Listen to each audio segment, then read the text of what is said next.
के पाठक हों या जो भी हों, उनको एक औकात में रहना चाहिए और नीतीश बाबू को इसको गारंटी करना चाहिए। दोनों पदाधिकारियों के बीच जो नोकझोंक चल रहा है, मैं समझता हूं कि ये दिखाने की कोशिश चल रही है कि पदाधिकारी राज ही बिहार में बेहतर राज है, और इसलिए हम कह रहे हैं कि हमारे महागठबंधन को इससे सावधान होना चाहिए। शिक्षकों से गैर शैक्षणिक काम कराने की क्या जरूरत है? हमारे यहाँ बड़ी मात्रा में कर्मचारी हैं। अब भाकपा माले 9 जिलों में विधायक बना है। 9 जिलों पे आप कह रहे हैं कि 9 जिलों में आप हैं, तो फिर अन्य जो पार्टी है 8 गठबंधन। सवाल नहीं है, दावा और फैसला अलग अलग विषय है। हम भी दावा कर रहे हैं, दूसरे भी दावा कर रहे हैं। 40 सीट पर सभी पार्टियों की जोरदार तैयारी है, और इसलिए बिहार से तो भाजपा को खैर 40 में बोहनी भी होने नहीं जा रहा है। नमस्कार, आप लाइव बिहार देख रहे हैं। मैं हूं कमलेश। इन दिनों शिक्षा विभाग जो है लगातार चर्चा का विषय बना हुआ। अधिकारी हो या मंत्री, दोनों चर्चा का विषय बने हुए, क्योंकि अधिकारी जो है किसी से भी नोकझोंक कर लेते हैं, तो मंत्री जो है बयानों से नहीं चूकते। के पाठक इन दिनों बीपीएससी से नोकझोंक चल रहा है, तो वहीं जो है मंत्री जो है बयान दे रहे हैं। अब इस पे बात करने के लिए हमारे साथ भाकपा माले के विधायक है रामबली सिंह यादव। क्या कहेंगे, जिस तरह से अधिकारी हैं वो जो है बीपीएससी आयोग से ही भिड़ गए हैं इन दिनों, इसको कैसे देखते हैं? ये सबसे पहले तो शिक्षा हमारे बुनियाद है विकास का, और इसलिए शिक्षा को बेहतर बनाने के लिए जो भी लोग प्रयास करेंगे हम उनका स्वागत करते हैं। और इसलिए करते हैं कि जो हम लोग अभी बहस देख रहे हैं बीपीएससी और शिक्षा विभाग के में 2 पदाधिकारियों के बीच, ये दुर्भाग्यपूर्ण है। और मैं तो कह रहा हूं कि भाई हर काम के लिए शिक्षक को क्यों चुन दिया जाता है? शिक्षकों से गैर शैक्षणिक काम कराने की क्या ज़रूरत है? हमारे यहाँ बड़ी मात्रा में कर्मचारी हैं। अभी 2 महीना का सावन का मलमास चला, तो शिक्षक नहीं लगे थे, कर्मचारी लगे, तो पूरा नहीं हुआ। तो हम कह रहे हैं कि अन्य कर्मचारियों में भी बहुत सारे कंप्यूटर ऑपरेटर हैं, बहुत सारे पढ़े लिखे कर्मचारी हैं, आप उन कर्मचारियों को लगाइए ना। इसलिए पहला तो मेरा ये आपके प्रश्न का उत्तर है कि शिक्षकों से गैर शैक्षणिक कार्य न कराया जाए, हम इसके पक्ष में हैं। दूसरा, ये जो 2 पदाधिकारियों के बीच नूरा कुश्ती चल रहा है, ये लोकतंत्र को कमज़ोर करने वाला बयानबाजी है। और लोकतंत्र को कमज़ोर करने वाली जो ताकत है देश के अंदर, उसके लिए हम लोग कमर कस लिए हैं कि उनको 2024 में हम सत्ता से बाहर करेंगे, क्योंकि लोकतंत्र खतरे में है। तो यहाँ भी दोनों पदाधिकारियों के बीच तो वही देख रहे हैं, 2 बांके वाली जो कहानी है, इस पार का बांका मैं, उस पार का बांका तुम। ये लग रहा है कि 2 ही पदाधिकारी हैं बीच में। कोई भी के पाठक कहीं ना कहीं ये दर्शाने की तो नहीं कोशिश कर रहे कि हम ही सर्वा मैं तो कह ही रहा हूँ कि के पाठक हों या जो भी हों, उनको एक औकात में रहना चाहिए, और नीतीश बाबू को इसको गारंटी करना चाहिए। ये बिहार में लोकतंत्र है, विधायक हैं, जनता के वोट से चुने हुए लोग विधायक और मिनिस्टर हैं, कानून का राज है, और कानून का राज का मॉनिटरिंग चुने हुए जनप्रतिनिधि करते हैं। तो ये दोनों पदाधिकारियों के बीच जो नोकझोंक चल रहा है, मैं समझता हूं कि ये दिखाने की कोशिश चल रही है कि पदाधिकारी राज ही बिहार में बेहतर राज है, और इसलिए हम कह रहे हैं कि हमारे महागठबंधन को इससे सावधान होना चाहिए। लोकतंत्र कमज़ोर करने वाली ये दोनों की आपसी लड़ाई है, हम इसका विरोध करते हैं। एक सवाल और रहेगा, जिस तरह से शिक्षा मंत्री हैं वो बयान दे रहे हैं मोहम्मद पैगंबर को लेकर के, उसको किस रूप में देखते हैं? ये सबसे पहले तो मैं कहूँगा कि राजनीति में धर्म का हस्तक्षेप या धर्म में राजनीति का हस्तक्षेप बिल्कुल गलत है।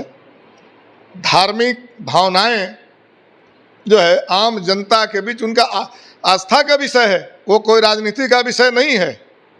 और इसलिए राजनीतिज्ञों को, चाहे वो मंत्री हों, विधायक हों, चाहे जो भी हों, धार्मिक मामलों में बयानबाजी करने से बचना चाहिए उनको।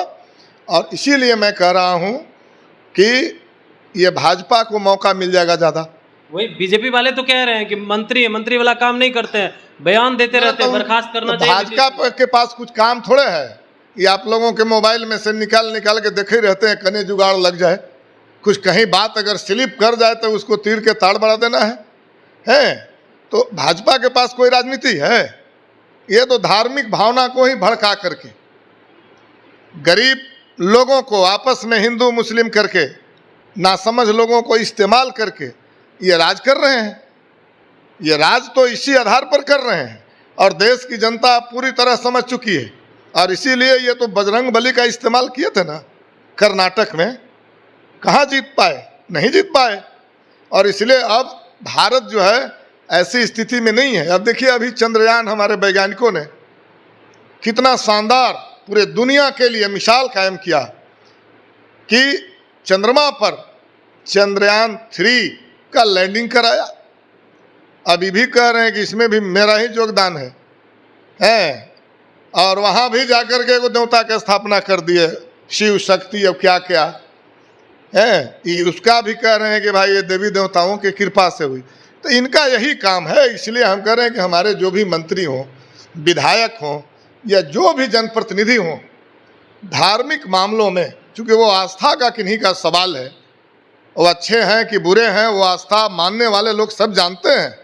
कोई बयानबाजी ठीक नहीं है। इससे भाजपा को मदद मिल जाएगी और हम लोग भाजपा को 1 इंच भी जगह देने के लिए तैयार नहीं है जब तक उनको हम सत्ता से बाहर 2024 में ना कर दें। एक आखिरी सवाल रहेगा सर, इन दिनों जिस तरह से महागठबंधन जो है अब इंडिया गठबंधन का रूप धारण कर लिए विपक्ष के तमाम नेता, अब सवाल उठ रहा है कि लगातार जो है अपनी अपनी पार्टी की तरफ से जताया जा रहा है, इच्छा जताई जा रही है कि हम इतने सीटों पे जो है चुनाव लड़ेंगे। अब आपकी पार्टी कितने सीटों पे चुनाव लड़ने जा रही है, कितने पे दावेदारी? नहीं, ये तो पॉजिटिव है ना कि लोग दावा ठोक रहे हैं, इसका मतलब है कि सभी दल सभी सीटों पर तैयारी कर रहे हैं। फिर सीट शेयरिंग कैसे होगा? सीट शेयरिंग का इसमें क्या मामला है? सीट शेयरिंग तो जैसे अब भाकपा माले 9 जिलों में विधायक बना है। 9 जिलों पे आप कह रहे हैं कि 9 जिलों में आप, तो फिर अन्य जो पार्टी है 8 गठबंधन। सवाल नहीं है, दावा और फैसला अलग अलग विषय है। हम भी दावा कर रहे हैं, दूसरे भी दावा कर रहे हैं। इस प्रकार से तो तकरार बढ़ेगी ना, दावा जिस तरह से कर रहे हैं आप लोग। नहीं, ताकत बढ़ेगी। जैसे हम 40 सीटों पर तैयार हैं कि महागठबंधन में बातें जो भी तय हो जाए, हम अपनी मांग कर रहे हैं, दूसरे लोग अपनी मांग कर रहे हैं, लेकिन ये फाइनल है कि जो भी बातें तय हो जाएगी उन तमाम उम्मीदवारों को माने कहिए कि रिकॉर्ड वोट से जिता करके 40 सीट पर भाजपा को 1 इंच भी जगह नहीं मिलेगी। यही तो ये साबित कर रहा है। सारे लोग दावा अपने कर रहे हैं, दावा मतलब सारे लोगों की तैयारी है। तो जब सारे लोगों की तैयारी रहेगी तभी ना हम जीत पाएंगे महागठबंधन में। और इसलिए सारे लोग तैयार हैं। ये सुन करके हमें काफ़ी खुशी हो रही है। चाहे जो जितने सीट पर दावा कर रहे हैं, मिलेगा क्या उनको, कितना सीटों पर किस पार्टी को तय किया जाएगा, लेकिन ये सुकून मिल रहा है ये बात सुन करके कि 40 सीट पर सभी पार्टियों की जोरदार तैयारी है। और इसलिए बिहार से तो भाजपा को खैर 40 में बोहनी भी होने नहीं जा रहा है। ये तैयारी देखकर हम खुद इस बात को समझ रहे हैं। तब सुन रहे थे, हमारे साथ थे भाकपा माले के विधायक रामबली सिंह यादव, जिन्होंने तमाम सवाल का जवाब दिया। साथ ही साथ इन्होंने कहा है जिस तरह से इंडिया गठबंधन बनकर तैयार हुआ है और बिहार में जो तैयारी है महागठबंधन जो है 40 सीट पर तैयारी पूरी कर ली है। Kamlesh Kumar, live Bihar, Patna. Live Bihar YouTube पर सब्सक्राइब और फेसबुक पर लाइक जरूर करें।